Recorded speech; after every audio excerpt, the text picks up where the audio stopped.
Hey guys, so I'm back. Oh, mercy. I wanted to come on here and talk to you guys about support, and what is kind of like triggering me to talk about this is the lack of support that I see from other people that have different pathways to recovery. It never ceases to amaze me how many people have so much negativity in their heart. You know, if I was somebody who was abstinent, I would be cheering on people that were trying to get their life better and were using MAT. You know, I would not be discouraging those people.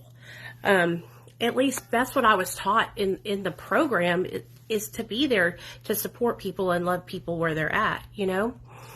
There's just it's getting better, but there's such a lack of support for people who are not doing recovery the way that everybody else did recovery, you know. And it makes me so upset because I feel great. I'm so happy to be where I'm at today, you guys. I am so happy that I made the choice to get on Suboxone. It saved my life. I wouldn't be here today if I hadn't gotten on it. I truly believe that I would have relapsed and died and went back out and never even got my son back. You know, I'm so grateful that I made the choice. And you know how hard of a choice it was to make? It was a hard choice to make because of the motherfucking stigma.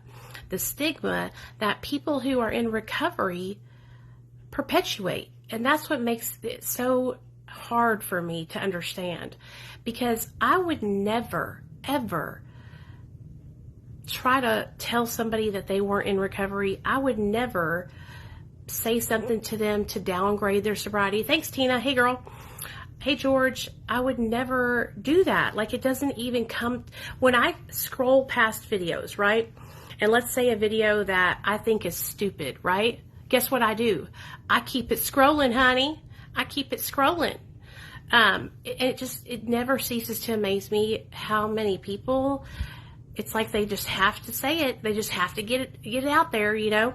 You're not sober. You're not sober. Or how about the backhanded comments? Oh yeah, your life has improved and you're doing amazing, but you're still not sober. You know what I mean? Like that shit. You know? Thank you, Linda. I'm trying to be more spiritually fit, right? But I'm cussing folks out today, y'all. It's just it's beyond me. It's beyond me. And like I said, I wouldn't have a platform if it wasn't for all the people who have something negative to say about medication-assisted treatment. I wouldn't even have a platform. It's all them giving me the motherfucking engagement. You know what I mean? But it's a misunderstanding that a lot of people are not there. It's like they're not ready to hear or try to learn of something different that actually works for people. Okay, so why do you think so many people are not getting sober through abstinence? Okay, why haven't we visited that model of recovery and tried to do an overhaul and fix some things that are wrong about that kind of recovery? Because less than 5% of people recover through abstinence, okay? And so why are we pushing that so hard onto people if it's not working for the majority of people? Why is it the only thing that we're offering to a lot of people in a lot of these treatment centers? Why aren't we giving people an option? You know, for the 10 years that I was in and out of rehabs, I was never even told about medication-assisted treatment. The only reason why I got on it is because my husband had got on it and told me. You know, I would have never even really known in and out of treatment. So it's disappointing because I know why. Because people that are on MAT aren't going in and out of rehab. They're not utilizing treatment services. So therefore, treatments aren't making money. You know what I mean? And that's just the simple answer to it. When we are staying on MAT, we have stable lives. We're not running back and forth relapsing. We're not in and out of rehab.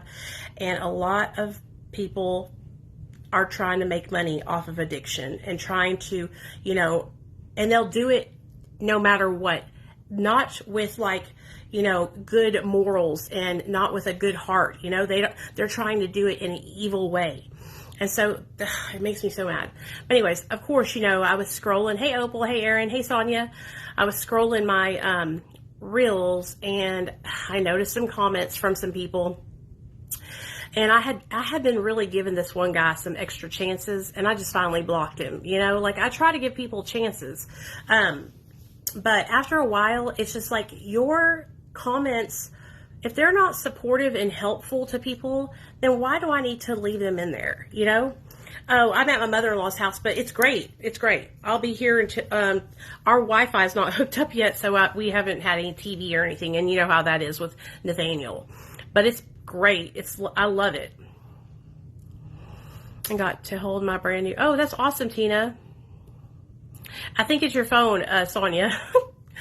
But I try to give everybody the benefit of the doubt, and how hard is it? I guess it took me a little bit of being open-minded and learning, but you know what? Since I have learned about different ways to recovery, like Cali sober medical marijuana, people using medical marijuana, I have really opened my mind to different things that can help people, because I just want people to be helped.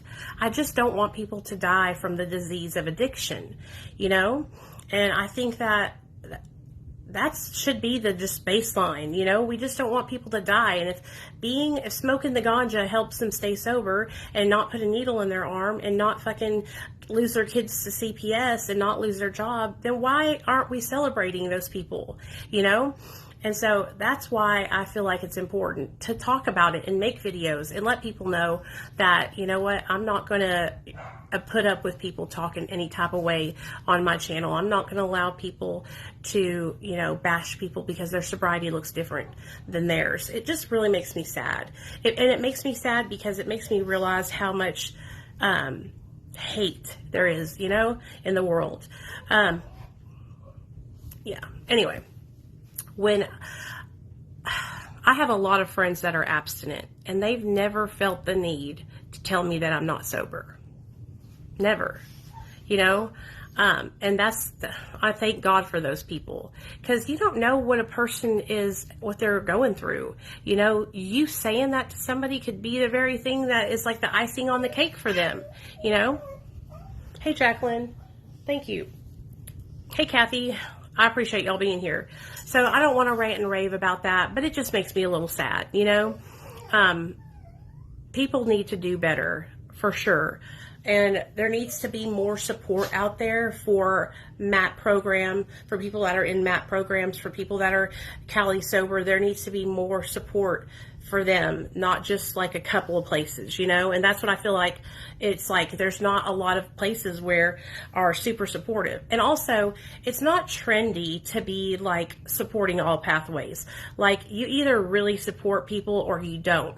Don't be one of those people who's like, yeah, I support harm reduction, and then in the next sentence say that you would hate it if they put in a syringe exchange thing in your town, right? Don't be one of those people who acts like you fucking support it, but then when we turn our back, you're like, she's on Suboxone, she's not sober.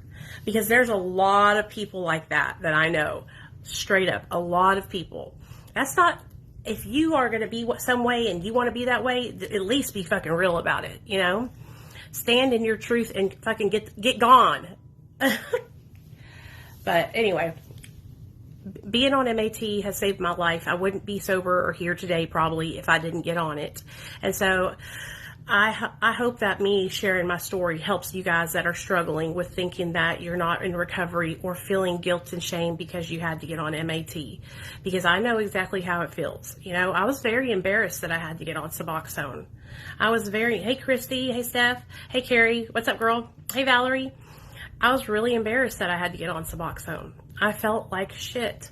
I felt very, very less than.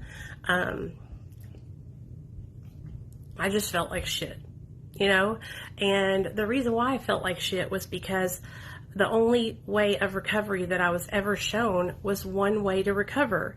And so if one way is driven into your brain for so many years, then that's going to be the way that you think is the right way, you know? And so I just think it's really important for us to open our minds to other paths of recovery. It's really hard, you guys, to get through this, like, hey David, what's up, babe? To get through this, like, it's like a barrier of people that are abstinent in like Alcoholics Anonymous, because they believe that there's just this one way and they're super rigid, you know? And so it's hard to get through this barrier. I mean, if you try to create anything that's different, it's like they give you kickback, you know? And it's like, shut the fuck up and do your thing. I'm going to do mine. Yeah, I've been to a lot of rehabs. I went to rehab this last time. Yeah, I went to rehab in 2015 after my son got taken away from me by Child Protective Services. I went straight into treatment, straight into detox, and straight into treatment. So, yep. I've always had to do at least like 30 days of rehab because it helps me to like get disconnected from what I was doing. You know what I'm saying? Excuse me, y'all. Sorry. For me, like, it's hard for me to just go from like being high and like hanging out to like sober, to like stopping. So going into treatment helps me. It depends on what treatment center you go to. So like the treatment center I went into, I didn't take Suboxone. I was in treatment the whole time I was there for 30 days. And then my husband came and picked me up and he had gotten on Suboxone.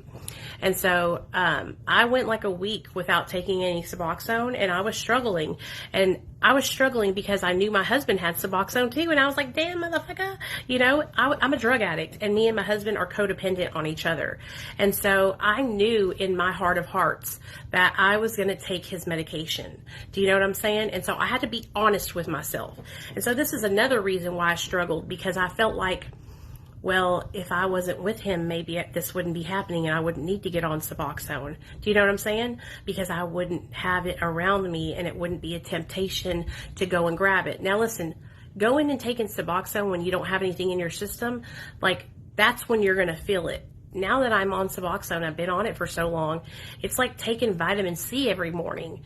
And that's the whole idea and purpose of Suboxone, because it doesn't give the person in recovery a euphoria. After they've taken it for about 7 days, it levels out and then they're straight chilling, you know?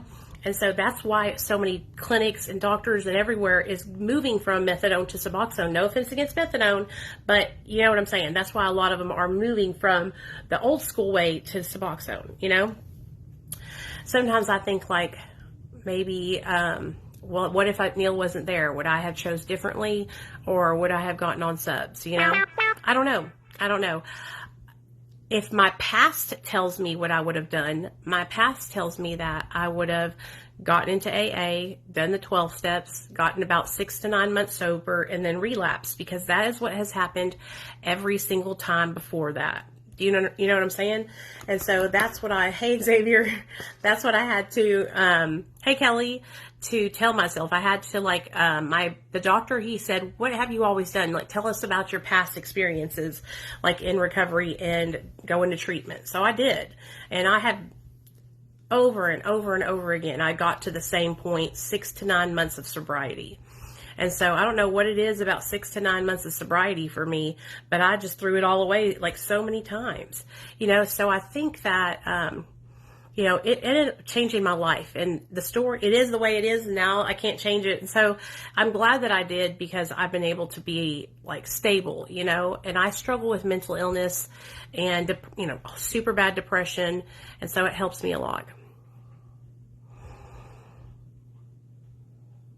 Yeah, a lot of people, hey Wendy, hey Opal, a lot of people I think believe that, I think they think it's just as easy as when you're caught in the throes of addiction, okay? When you're caught in the throes of using your substance of choice, right?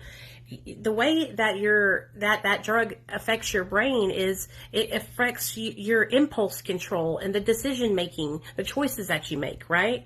And so it's hard to come out of that while you're fucking getting high, right? I take Wellbutrin and Lexapro. Those are the 2 depression meds I take. That's why people can't break free. A lot of people can't break free when they're using drugs and they're getting high, right? Because they're impulsively thinking, they're doing things on the fly, they're not thinking clearly. And a lot of people, when they do think clearly or they get off the drugs, they feel so much shame or they feel so much like shit, right? Because they're in withdrawal that they just return back to the substance. That's why medication-assisted treatment is so great, because it can help people in that in-between stage of being in withdrawal, feeling like shit, wanting to go back to drugs and alcohol. But then here we go. Let's take this, getting stabilized, then getting into recovery support groups, going to meetings, and all that stuff. And that's the whole idea, right? Is to like go from, being here and then here. But there's a lot of people who abuse the system, right? There's a lot of people who take medication and don't take it as prescribed, or lie and sell their meds. And that's just unfortunate, but it happens. It happens. Hey, Katie, what's up, girl? Yeah, that's what I think that should happen. We are all struggle with addiction, so we should all support each other. No matter how we get sober. I was looking to see if my husband and my son were here yet. I don't see them. You want to go potty, Jetta? No, she's sleeping. You want to go potty, Paco? You want to go outside? Well, yeah, I have shame and guilt too, girl. That's why I struggle. I have a lot of shame and guilt. And Suboxone doesn't help me with shame and guilt. Suboxone doesn't help me with any of the things that I'm doing in recovery. All the things that I choose to do to change my life are actions that I've had to learn to take or learn from someone who is guiding me. Suboxone is just a medication. It's just a tool, right? It's just a tool to get you out of withdrawal and get you stable, right? To help your brain not be fiending for drugs. All the other stuff that you do in your recovery is up to you, and you have to put one foot in front of the other. You have to go get yourself into therapy. You have to go find a group of people that you can recover with, that you trust, that you can fellowship with. You got to start exercising and eating healthy and going to meetings and having a sponsor or mentor, going to counseling. All that stuff is going to be contingent on whether or not you choose to do that, And so a lot of people, they don't know how to advocate for themselves, and they're brand new in recovery, right? And they don't know how to do any of that. And so luckily for me, I had been to enough treatment centers and been through all that stuff in my life that I knew exactly what to do whenever I got out of treatment. I got myself a therapist, I got myself on medication-assisted treatment, and I got the help that I needed, But if you're somebody who doesn't know what to do, you got to reach out for help, because a closed mouth don't get fed, right? You have to put in the work and ask for help. And it ain't nothing but a thing to ask for help. When you ask for help, for a lot of people that are in helping positions, they really enjoy helping, Hold on, guys. I got to put y'all in this thing so that way I don't have to hold y'all.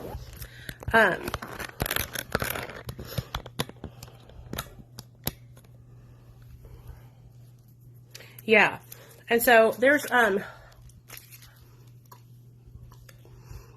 not like obsessing over drugs anymore. And I think that comes with like time, right? Time from being away from drugs and alcohol. Girl, I literally did this on live. Thank you. Time with staying away from drugs and alcohol. Time with like being in therapy and helping yourself change. Over time, you'll learn like, wait a second, I don't want to use drugs and alcohol anymore. And drugs and alcohol are not the way. And then you start to like learn to be obsessive about other things maybe. Or that addiction to drugs might shift to something else like exercising. Or for me, food. And so that's why you got to be careful, because you don't want to develop a cross addiction and be like me, where I was like, holy shit, man, I'm almost fucking 300 pounds. I want to die. It's so crazy how addiction can affect all aspects of your life. I mean, I've been through stages where I was addicted to shopping. I've been through stages where I was addicted to, food. I've been through stages where I was addicted to, drugs, of course. All kinds of different stuff. Sorry, y'all. This gum is good. I gotta chew it.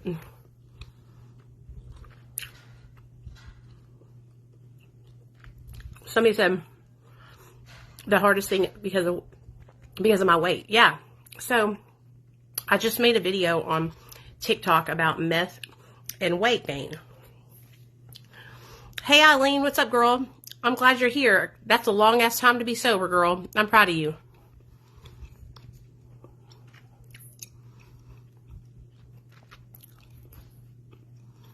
Oh, wow.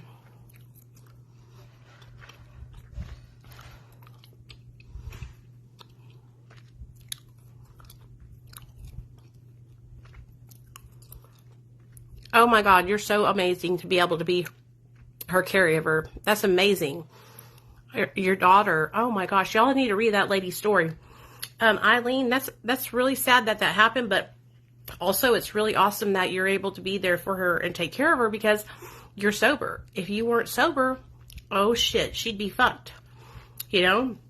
So that's like how God works in our life, is that He enables you to be sober. So when something like this happens, you can be there and be a service to your daughter. And I think about that kind of stuff too. How if I wasn't sober, I wouldn't be able to be my son's mom. If I wasn't sober, I wouldn't be able to help people and share my story, you know? And so I don't want to go back to drugs. I don't want to lose my life today. You know, now, yeah, like somebody said, Kelly, I think you said it, I have triggers, right? My weight drives me insane. But I'm really, really working hard on trying to change that in a healthy way. And I cannot wait, y'all. Next week, so Friday night, I think we're going to stay the night in our new apartment. And then we'll be all moved in over there. And because we'll get our Wi-Fi Saturday. And I have a gym over there. So I'll be able to go to the gym and take you guys with me.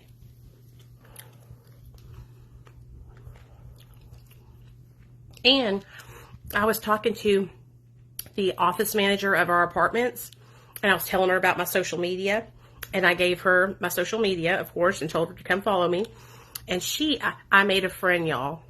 I told her, I said, you can come over anytime and I'll teach you how to do your social media. I said, I ain't got no friends. We can hang out. We can be friends, you know? And she was like, okay, girl. It was so hard for me to make friends and find friends that were not connected to drugs for so long. And don't get me wrong, like if it was a recovering drug addict, I would love to be your friend. But I mean, like, for some reason, I was just like not finding people that I needed to be around, you know? And so I just started cutting myself off, that I'm not going to be around anybody. I'm just going to work on myself. Oh, David, that's okay, honey. I'm at least you're being honest about it.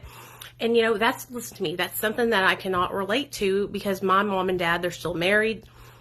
They've never done that, right? But I know so many of you guys who had your parents who were in active addiction too, and you guys all use together. And that, honestly, it makes me so sad. I think about Nate when you guys tell me that. I think about Nate and me using together and how not right I would feel doing that, you know? But addiction is a family disease, and it can happen to the best of us. And I'm no better than anybody else. Like, I could go out and relapse tomorrow and be doing that shit, you know? But I don't want to, so I'm not going to. That's what I think is important. Like, I think that, you know, like, we do what we want to do. And that's why I work so hard on sharing and, like, going live and staying connected with you guys, because it helps me stay sober. You know, if I was just running amok and acting a fool, I would be fucked up, you know, but I stay close. I stay connected to my support system. And when I'm real fucked up and I think I'm going crazy, I call Dr. B. You know, I call people that I look up to in recovery, and those people help me, you know. But you got to find what works for you. It took me a long time to find what worked for me, okay? Hey, Christina. Yeah. You should be proud of you. Exactly. And I tell myself that all the time. It doesn't matter how much I weigh. But here's the thing. And that's what I needed to say to myself for a lot of years, because I was just doing everything I could to stay sober, right? But now that I have like a little bit of sobriety underneath my belt, I'm doing well. Now it's time for me to start like looking at what I'm doing wrong, which is overeating and feeding that part of my addiction, which is my food addiction, you know? Hey, Mallory, congratulations, girl. That's awesome.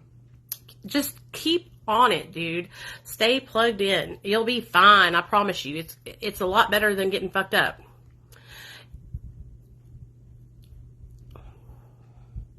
You know what, Addie? If you didn't feel some kind of guilt and shame, I would be like, are you a human being?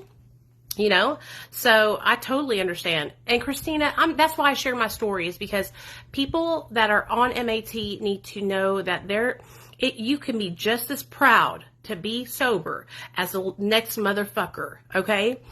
And oh my God, like I said, it goes all over me whenever somebody has some rude ass bullshit to say. I think people who do that, they just feel insecure about us claiming sobriety, because they feel like we have somewhere gotten over and we didn't have to go through what they had to go through. But we all did. We all have gone through withdrawal millions of times, you know? And why would you want a person to suffer if they can get help, you know? So I understand, Eileen. So did I. I gave birth to my little boy while I was on methamphetamine. I just made a video about that too, you guys, about the miracle that I feel like God was there when I gave birth to my son, because my son was healthy and nothing happened. He didn't get taken away from me. And a lot of people tell me that that's not normal. Like, he should have gotten taken away from me. I should have been drug tested. He should have been drug tested, and none of that happened. And so I believe that God literally came to my emergency room and made sure that me and my son got out of there and got to go home, because I was able to bond with my son. And if I wasn't able to bond with my son and they took my son that day I gave birth to him, I don't think I would have ever gotten sober, you know?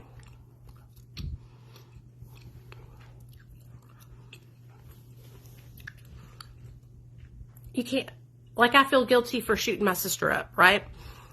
But we can't go back and change that, right? Just like I feel super guilty about my son, and that's more of a shame that I feel. And I don't know if that will ever go away.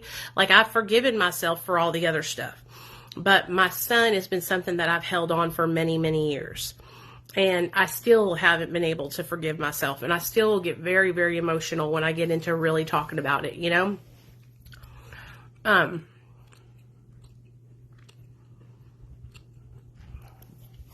It's hard. It's hard. I'm telling you. It's hard when you start trying to heal, because there's always a reason why we all got high, right? Thank you. We were all using drugs to either to change the way we feel, to block out something, to escape something, to not be in reality, you know? And so whatever it was that we were trying to escape from, eventually we have to face it, you know? And that's what happened to me when I got sober. I had to face the fact that I was a piece of shit mom. I gave birth to my son while I was high. I used drugs while I was pregnant. I treated my parents like shit. And that weighs on me too still. I feel extreme guilt because of what I did to my family, because they're the only family I have. Excuse me. I'm getting choked up a little. I'm not from a big ass family where I have all these people in Arkansas who I can go and be with, right? I have my 2 sisters and my mom and dad. And I feel so horrible that I was not able to be a big sister to my sisters. Like, I was supposed to be able to help them to be better, and instead I was not a big sister at all, you know? So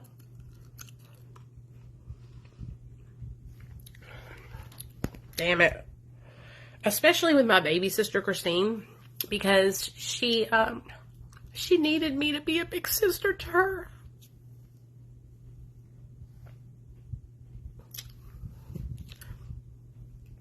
Sometimes I wish I could go back and redo my life, you know, change things, but then I wouldn't be the person I am today, you know?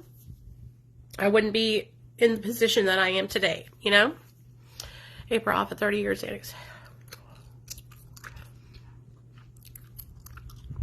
You gotta get, first of all, she needs to get with a doctor. Tell her to go to Dr. B's channel, okay? Like, and watch his benzo videos, okay? But if she's in California, Dr. B, she can be a patient. If she's not in California, she can do a hour-long consult with him over the phone, and he can share with her, you know, how he would do it. Yeah, we are all human. It's just, and I'm telling you guys, once you get sober and you've been sober for a little bit, you'll start reflecting, right? And you'll be like, damn, man, I was a piece of shit. I remember when I started like doing my 4th step and then doing like all my amends and shit, it was almost like somebody had put a mirror up to my face and I was looking at myself and there was just a big ass fucking shit emoji there. Because it's you, April. April, I'm telling you, girl, like, if you don't have a doctor, I'm scared. I'm worried for you. And I can tell you, just from working with Dr. B, what he does, you know, and what I see him to do is that he drops the patient less than 10% every 30 days. He uses Klonopin, which is a longer acting benzodiazepine. And if the patient is like struggling with a drop and they don't want to drop again for the 30 days, then he lets them pause where they're at and then get their bearings and then pick back up. But he does less than 10%.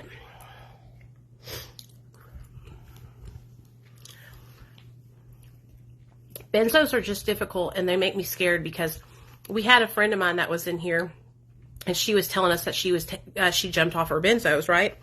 And she was literally in our live stream, you guys. And when I saw the comment come across, I said, bitch, you need to go to the motherfucking hospital. You don't need to be in my motherfucking live stream. You better get the fuck out now. 911 status, right? She went to the hospital and her potassium it had dropped, which can kill you. Okay? And so it's no joke when you're coming off of benzos, okay?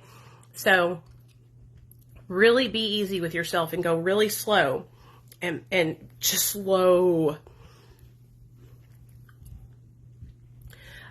Because here's the thing. Each time you take away a little bit, you guys, your body is trying to, right? Think of it as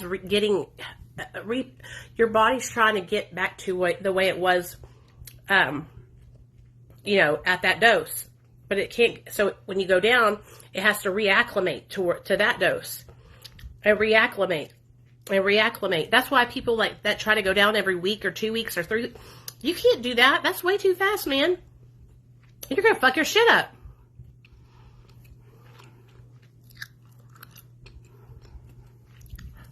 Yeah. There's some people who've done stuff like that.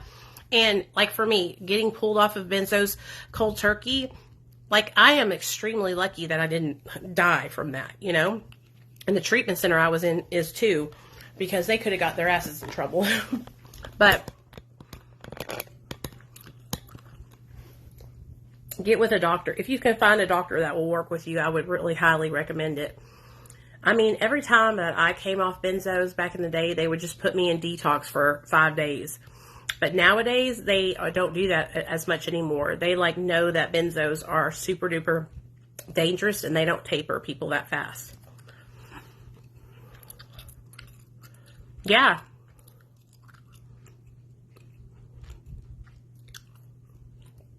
And also, like, they're finding out that benzodiazepines have, like, a connection to, what is it called? Dementia. Hold on, guys. Sorry about that.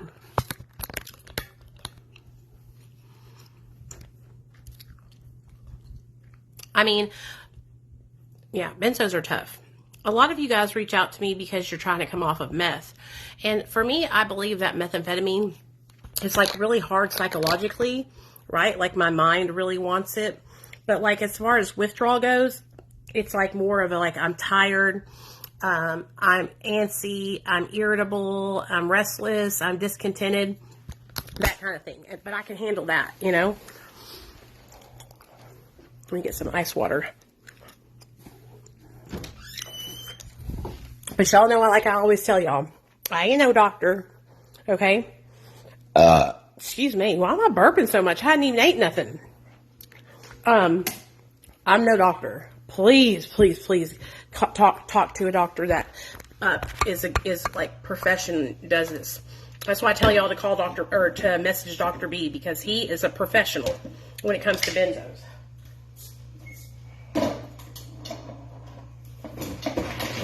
This is my mother-in-law's house. And see, like a house like this for me is way too big. But one day, me and Neil will get us a little house, you know, that's perfect for our family.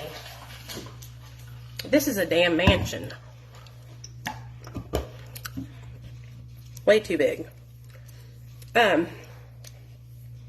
I'm really excited, y'all, about moving in, about my little apartment. And you guys, one of you guys sent me a rug from my wish list, and it's really pretty. It's super duper, like fuzzy kind of feeling, and it's blue and cream color, and these like designs like that. And so I'm trying to decide whether or not I'm going to put it in my bedroom or the living room.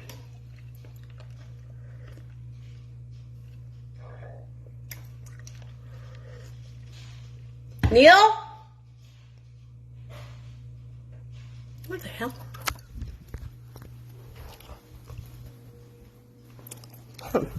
I think that's my husband and my son coming.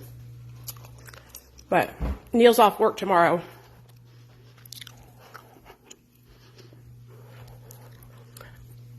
And listen to me, I'm 40 years old and just now moving into my own place, like my real own place. You know what I'm saying? Where I'm paying for it.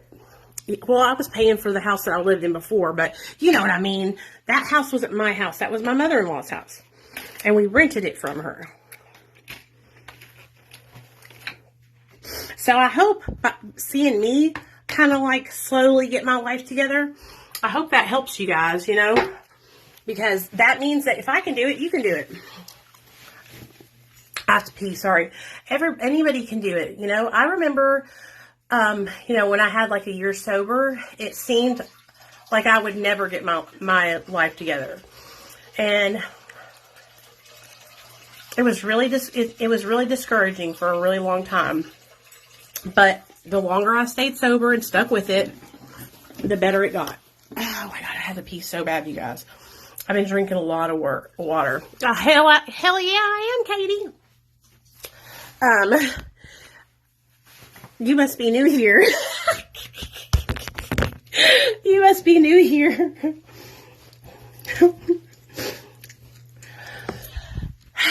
What a relief that is. Jenna, where you at, baby? You want to go potty? Come on. My geriatric dog needs to go potty. Well, sometimes I just need to go, and there ain't no point in getting off unless I'm going to get naked or something. You know? Hold on. Let me get this little booger out. It's supposed to drop down to like 30-something tonight. So the whole reason why I got on here tonight was because, like, I'm just tired of seeing people down people on MAT. You know, it was really bad when I first got sober. It has gotten a lot better. It just makes me sad, you know? It doesn't make me feel bad. It doesn't make me, like, it used to make me hurt. It used to hurt me, and I cried and cried when I first got sober on MAT. Like, it really used to bother me. But honestly, the longer that I've stayed on social media and the longer that I make videos and content, I have learned that somebody's going to always say something. Somebody's going to always have to say something. You know? Exactly, Jody. Exactly. There are only a few guys in here. Come on, Jetta. Come on, baby. Yeah, Matt saved a bunch of our lives. That's awesome, Courtney. I'm very proud of you. I just feel like all sobriety, come on, baby, should be celebrated, you know? Progress, not perfection.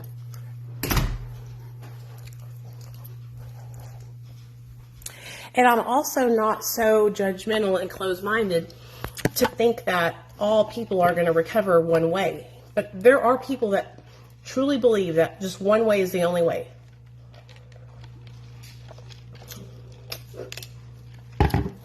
You know? It's disappointing. Even getting on MAT is hard.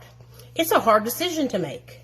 You know, believe me, all of it is hard. All recovery is hard at the beginning. And the longer we stay sober, the better it gets, you know. The easier it becomes to make good decisions. The more our brain, hey Jennifer, becomes clear, you know. Hey Shannon.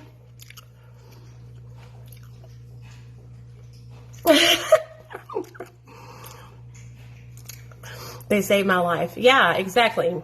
I just get mad. Like, if you gotta say something like that on my video, don't you realize that there's a lot of people that are watching these videos that get strength from them? You know what I'm saying? And listen, I didn't think I was, honestly, I don't toot my own horn or anything, but you guys have, you know, encouraged me and helped me realize that my videos do help people, you know? And so, like, I think about other people that would see that, you know, and how discouraging that could be. Pumpkin ice cream cake. Or ice cream sandwich. Are y'all ready for fucking Thanksgiving? I'm gonna have to starve myself for a week to eat that shit. Not really.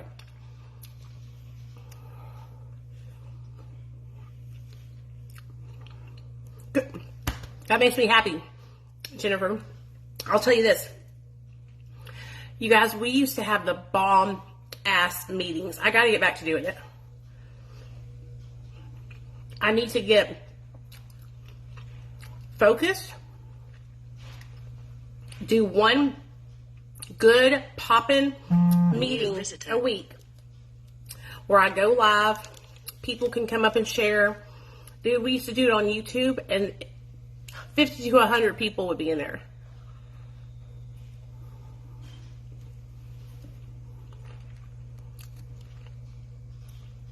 Same, Katie. People, that's how I heard about it. It's people abusing it.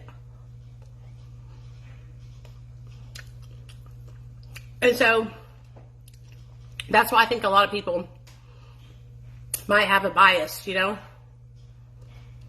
But, it's 2022. All pathways to recovery are valid. If you're not supportive, get the fuck up out of here. It is literally time for us to be, like, supporting each other and lifting each other up. Hating on each other, that's not cool, right? I don't do that shit. If I don't like somebody, I'm not watching them. You know?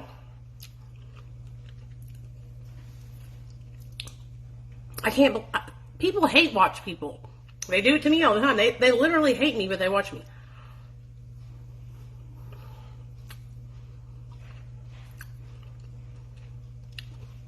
There's more and more people, too, sharing about being on MAT. Like, out loud, you know?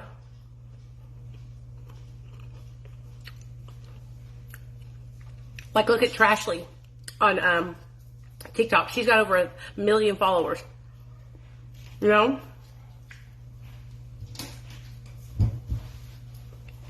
And she talks about being on MAT.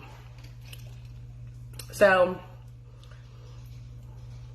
that's what's up.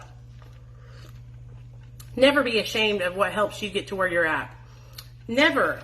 And the reason why we also share about it is because there could be somebody out there that don't know that this medication can help them. You know, and I get it, you guys. It's hard to make the decision, you know. A lot of people think, you know, I'm going to be chained to the doctor forever.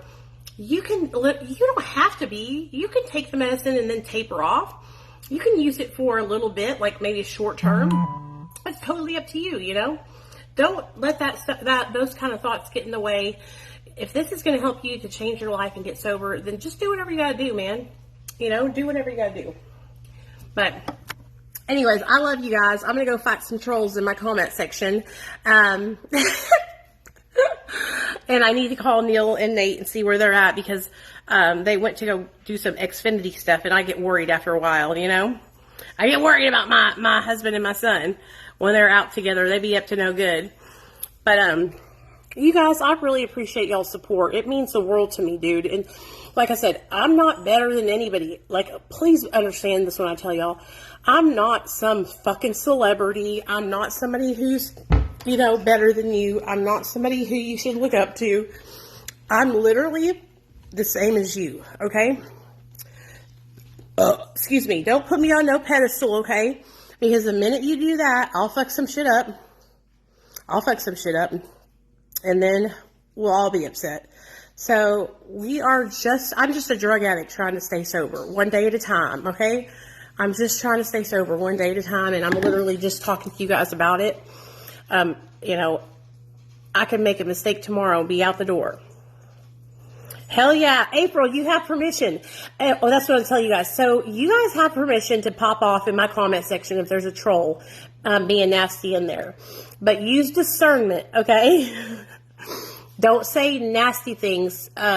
Educate them. You know?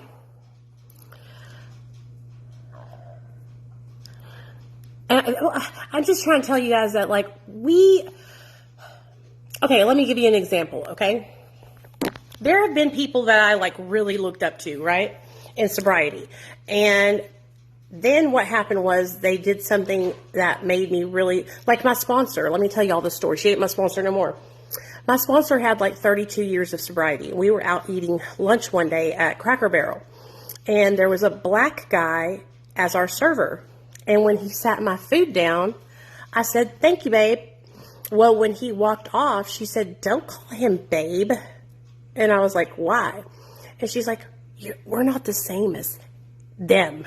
And I was like, "Are you fucking kidding me, dude?" I was like, "I'm fucking Mexican. Do you know that?" And she was like, it's not the same as what they are." And I was like, "You're trying to teach me how to be spiritually fit, and I'm sitting at the table with you, and you're fucking talking, you're a racist?" Oh, hell no. Hell fucking no. Dude. Hold on just a second. That right there, I really looked up to her, right? She had so many years sober. I was like, and that taught me right there, like, you know what? Fuck it, dude. You can't put nobody on a pedestal, I guess, you know? But that's something that, like, I just can't fucking let ride. You know what I mean? I just can't let that shit ride. And so if you're a fucking racist, I'm not going to fucking be connected with you. That's the kind of, if you're a racist, if you're somebody who fucking if you fucking hate people that are Jewish, if you're fucking anti-Semitic or whatever it's called, oh, fuck you, motherfuckers. You know what I mean? Like, I don't want no part in that motherfucking bullshit. I don't want to be part of that. Like, I don't hate nobody. Nobody. I don't care what color their skin is. I don't care what religious background they are. I don't give a fuck, okay? And I've dated me some hella fucking sexy ass black dudes back in the day, okay? It just so happens that I like redheads more. You know? Homophobe, yeah, I don't like that shit either. My sister's a fucking lesbian. If you fucking are homophobic, get the fuck up out of my shit. You know? Now that right there, there's a lot of undercover. Hold on, I have to take my medicine. Hold on. Okay. There's a lot of undercover people, you know, that you don't ever know until they start, like, maybe talking about religion or something like that, you know? No, you can't be. You can't be a racist and be a Christian at the same time. And that's how this lady was. Like, it was crazy. And at the end of I was trying to get up and leave. And I sat down and I was like, what do you got to say? And she was like, you don't understand. I was brought up like this. This is the way my parents taught me. And I'm like, girl, that ain't no excuse. You know, being like that is not right, you know? And she was trying to backpedal and defend herself and be like, I don't even sit by them in the meetings. And I was like, what the? Wow. She grew up on like a southern plantation where I'm sure they had slaves, you know? And that just fucking makes me sick. It makes me so mad. Like, you know better, you know? It's fucking 2022. We all know better. We all know better. No, she hasn't. She's married. Yeah, they're married. They have rings and everything. She's a really good girlfriend. Her girlfriend is super duper sweet. She's been in our family for like 10 years. But I remember when my sister told me that she was a lesbian, I already knew since she was a little kid. I knew when she was like 12 years old that she was going to be a lesbian. Do you know what I'm saying? Like, I could just tell that was her. I don't know how to explain it. If you have a sister who's a lesbian, you'll know what I'm talking about. When you're related to somebody like that, you just know. But anyways, I hope that I've explained to you guys that I don't fuck with no racists and shit like that.